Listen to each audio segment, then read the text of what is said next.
Alright y'all, what's up? Welcome back to another YouTube video. Director Oats here with Just Create the Brand. If you don't know, now you know, we back with another YouTube video.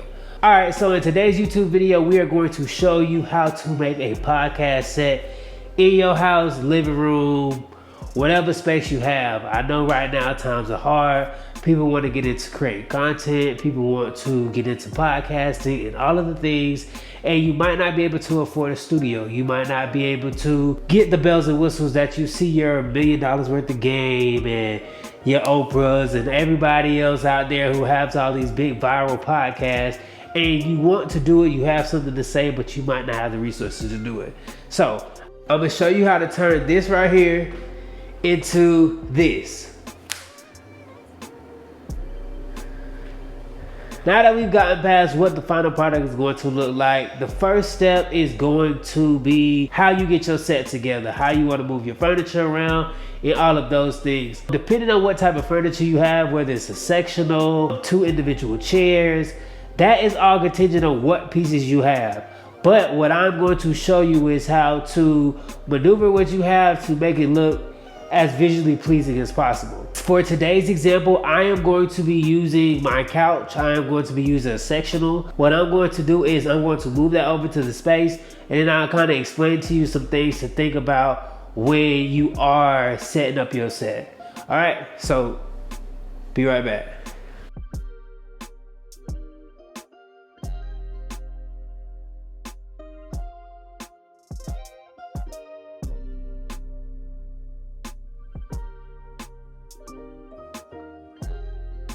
Tip number 1 is if you are putting it against the wall, what you want to do is you want to pull the chair, sectional, whatever you're using, away from the wall so that you can create depth, and also so that you can get rid of the shadows on the wall. The closer the subject is to the wall, the more shadows it's going to create. So to get rid of the shadows, you just want to pull it off the wall. The further you pull it away, the less chances you have of a shadow being created. So that's the first step that you're going to do, is put your furniture in place. As you can see, we have the couch.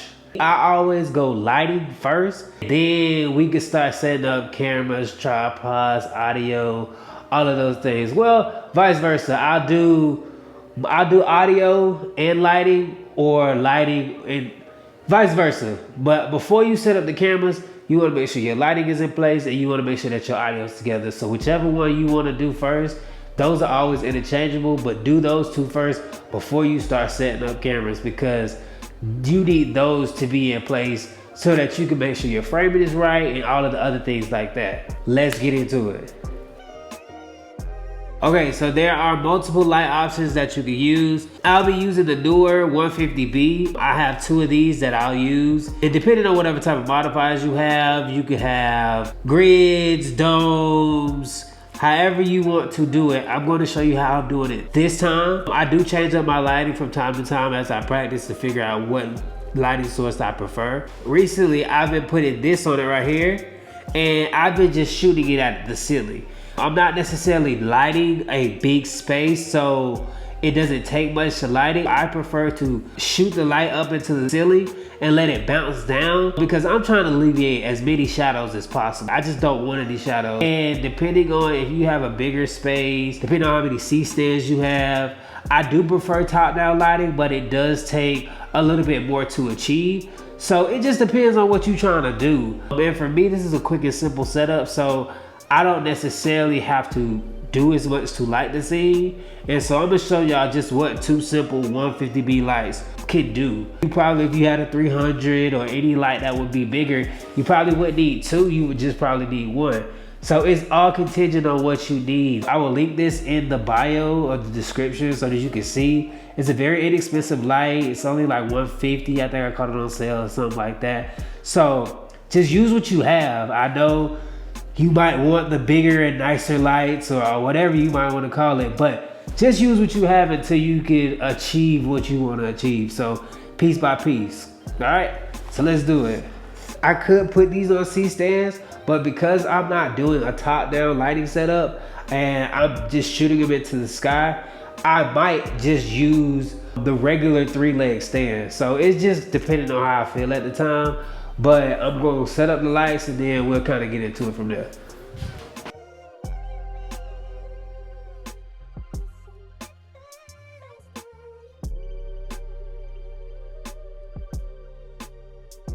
These are the stands I was talking about.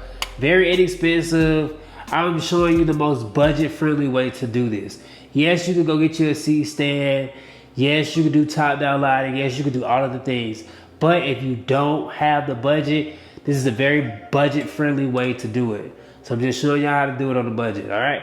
So we're gonna take these, we'll get this light popping.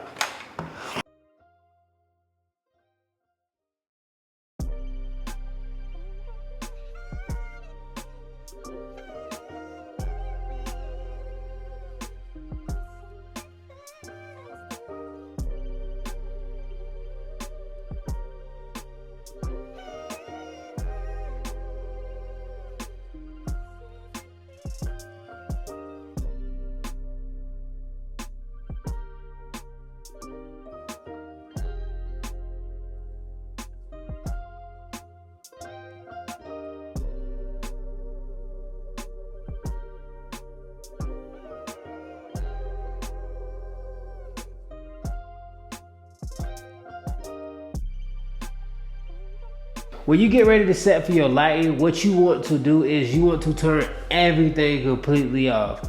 Besides the lighting that you're gonna use in the space, but everything else, turn it off so you can get a true gauge of the brightness and intensity of your light. These two lights right here, I have them shooting directly at the ceiling. So I have this light shooting that way and I have this light shooting that way. And what I'm going to do is I'm going to bounce the light off of the ceiling and this is going to light up the area so that you don't have harsh light on your subject. You don't want harsh light on your subject. So what we're going to do, I'm going to show you how it's going to work. We are going to turn this light off. We are going to turn this light off. And we are going to turn this light off. So now that we have, get this out of the way. Now that we have turned everything completely off, we will turn on our lights.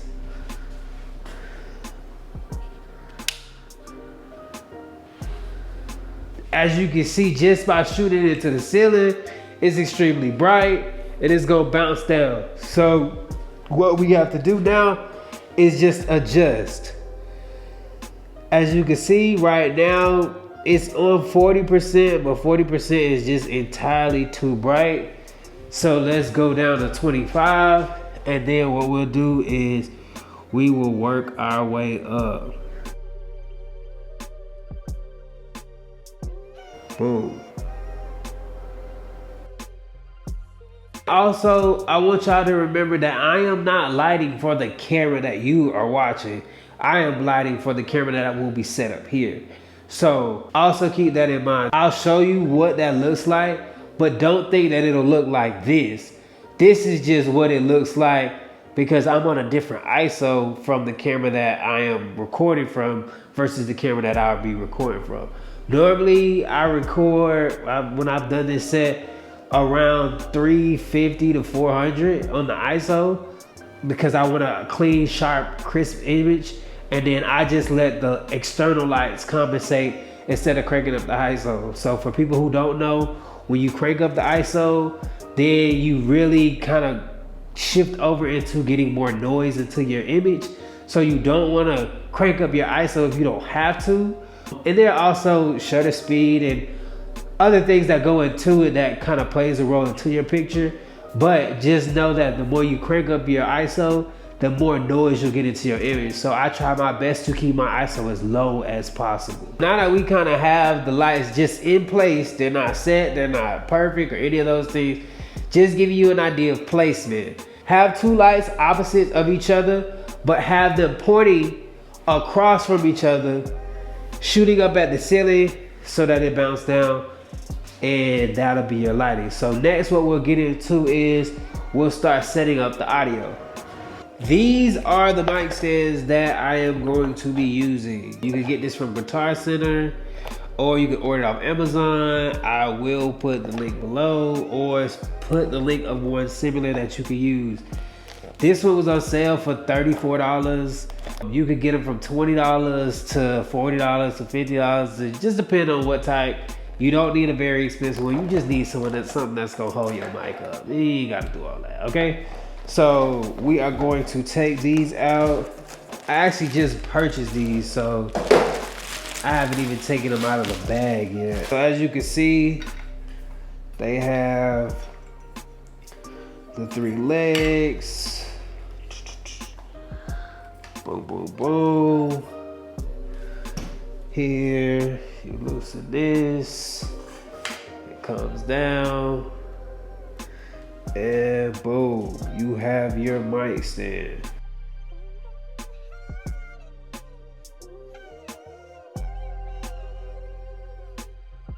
Of course, you can choose any mic of your choice. This is the mic that I'll be using. As long as you get a dynamic range mic, no matter how much it costs, if you get a dynamic range mic, you'll be okay. So just long as it fits into that category, I don't care if it's $40, $60, $100, $300, just get a dynamic range mic, you'll be okay for your setup. Don't forget, we are doing this on a budget.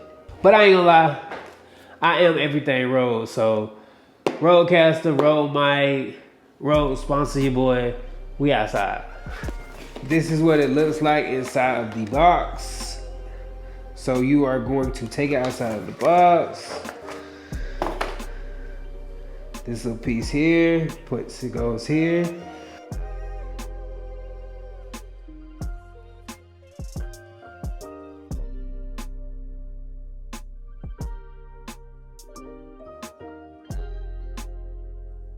And boom, there you have it. Your mic stand. Boom, right there. It's real simple, nothing too hard. So we are going to set up our mics.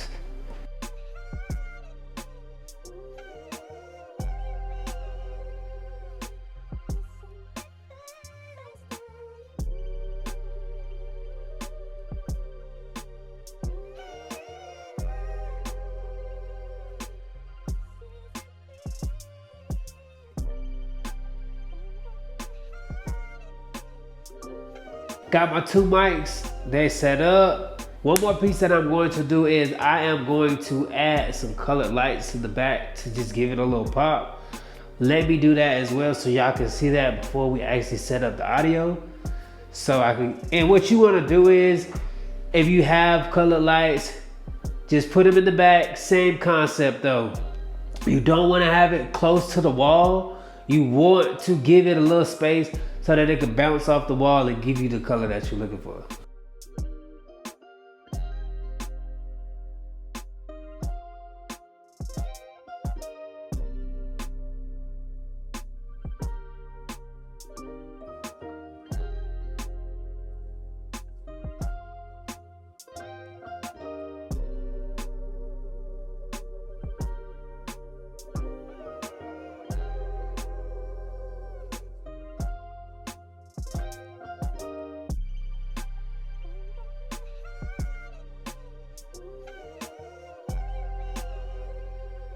And as you can see, you also don't want to have your lights up too high, because then this is an example of what it looks like cranked up. You get this area right here, and that don't look good on camera. So what you want to do is you also always have your monitor so that you can test it to see, and you just want it to shoot out a little bit, but you don't want it to go too crazy, because you just want to have a hue of that color. Let's see if we could go down a little bit. Another quick tip that I want to give you guys is when you are setting up your mics, always remember to have your mics on the inside shoulder of whoever the host or the guest is. Because as they speak to each other, they're going to be facing each other. And if you put the mic on the outside shoulder, then as they look at each other and speak, the audio won't be captured correctly. So always remember that when you set up your mics, to always set up the mics and have them facing on the inside shoulder of the host or the guest. Okay, so there are two important pieces that you need to ensure that you have good audio outside of having the mics. Now that you have the mics and the mic stand set up, you need these. These are called XLR cords. You need to make sure that you have an XLR cord, because the XLR cord is what is going to insert into your audio mixer to ensure that it has connectivity between the mic and the audio mixer. The longer the better, I would say, because it gives you more flexibility in regards to your setup. I would say start out with a 25 foot, and then if you want to get a 50 or whatever, just because then you'll be able to customize your set as much as you need to, and you won't be constricted by the length of your equipment. This is an audio mixer. There are multiple brands. You have a Focusrite, you have a Rodecaster, and there's other brands that you can use as well. For me personally, I always recommend using a Rodecaster. This is actually the first version of it. There actually is a Rodecaster 2 that's out now. So to save you some money, try and see if you can get the first version of this. It works just the same, give or take 2 or 3 more new features. But like I said, we're doing this on a budget. You could also look into a Focusrite. It's significantly cheaper, but like I was saying, these ports right here is where your XLR cord is going to go. This is where the XLR cord goes into your audio mixer, and that gives the communication in between your mic and your audio mixer so that you can have great sound. What we're going to do is we are going to run the XLR cords from the mic into our audio mixer. And of course, you kind of want to have you a little station to where all of this equipment is housed, where your monitor, your audio mixer is, so that you can kind of see everything in real time. But if you don't, that's okay. You'll figure it out as you go. So just remember, audio, mics, XLR cords, audio mixer. Those are the 3 things that you need to ensure that you have good sound for your podcast, and also a mic stand, of course, just depending on your setup.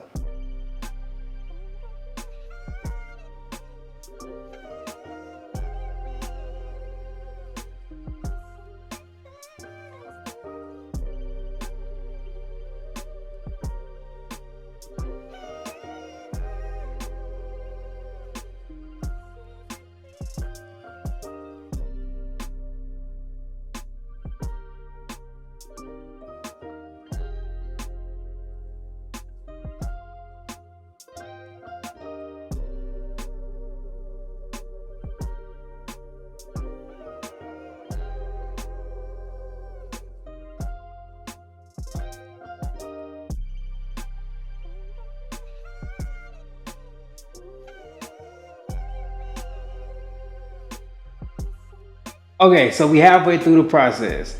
We have our light set up, we have our mic set up, so now we're going to the camera part. Contingent on the items that you have, you might have a control station, you might not have a control station. What I call a control station is this area right here. But once everything is connected, you'll be able to see, but you pretty much have a station where your audio mixer is. You have a monitor to see yourself, which is very important because you don't want to get in a situation where you're recording and your audio go left, or you got a flyaway hair, or your bra showing, or any of those things, and now it kind of just compromises the whole podcast shoot. So once I get that set up, I'll show you what that looks like. It's a quick, easy setup. It's nothing but a couple of power cords and HDMI connectors. Okay, so we are going to set up the camera. For podcasting, there are a couple of cameras that don't have a 30-minute runtime. There's a backstory on why cameras have a 30-minute runtime, which is a conversation for another day. But the cameras that I would recommend for podcasting, I am a Sony user. I would say the Sony a6400 on the lower entry-level podcast level. And if you are on the intermediate and professional level, then I would say the FX3.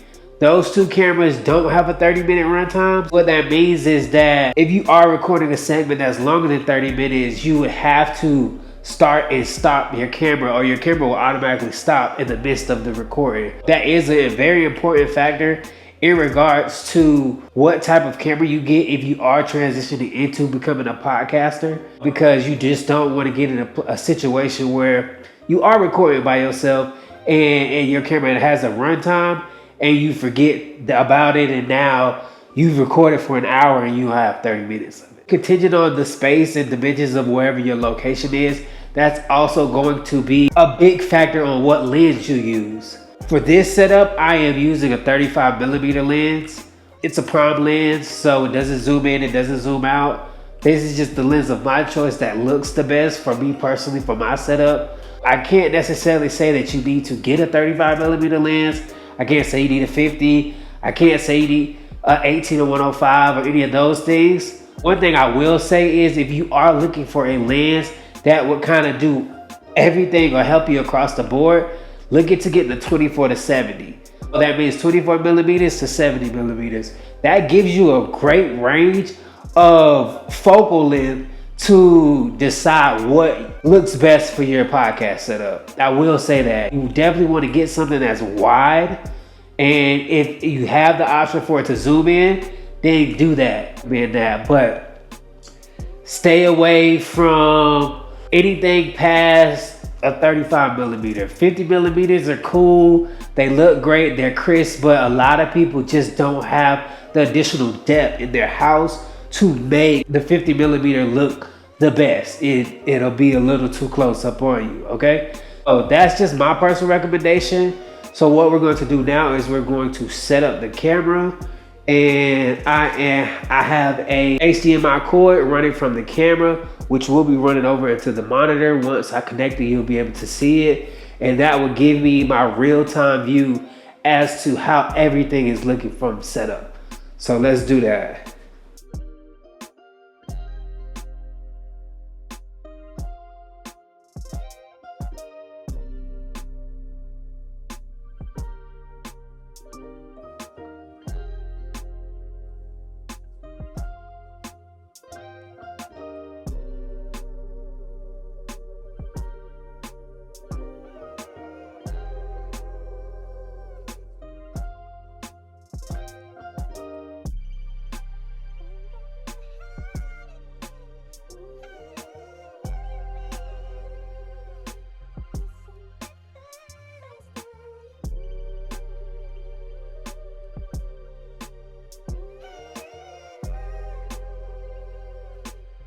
There you have it. This is how you could make your own podcast set right in your own living room. All it really boils down to is just understanding a couple of key concepts as far as depth, how to put your lighting, and then also just having the essential equipment needed to pull it off. As far as something that records, I wouldn't even necessarily say a camera, because people are recording podcasts off their cell phone. As long as you have a device that records, preferably in 4K, these same rules apply. I would recommend that you do get a dynamic range mic, just because with podcasts and anything in production, sound is essential.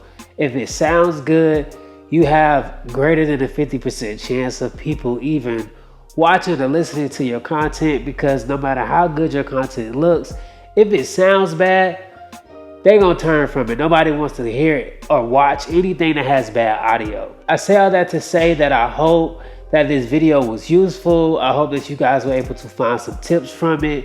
If you have any additional questions about anything in regards to podcasting that I didn't address, please put it in the comments. I'll make sure to get back to you and respond. I am based in the Atlanta area, so if you are in the Atlanta area and you are looking to get your podcast recorded, or you have a space inside your home that you want to turn into a segment, or you want to record your podcast, we will pull up and record it for you.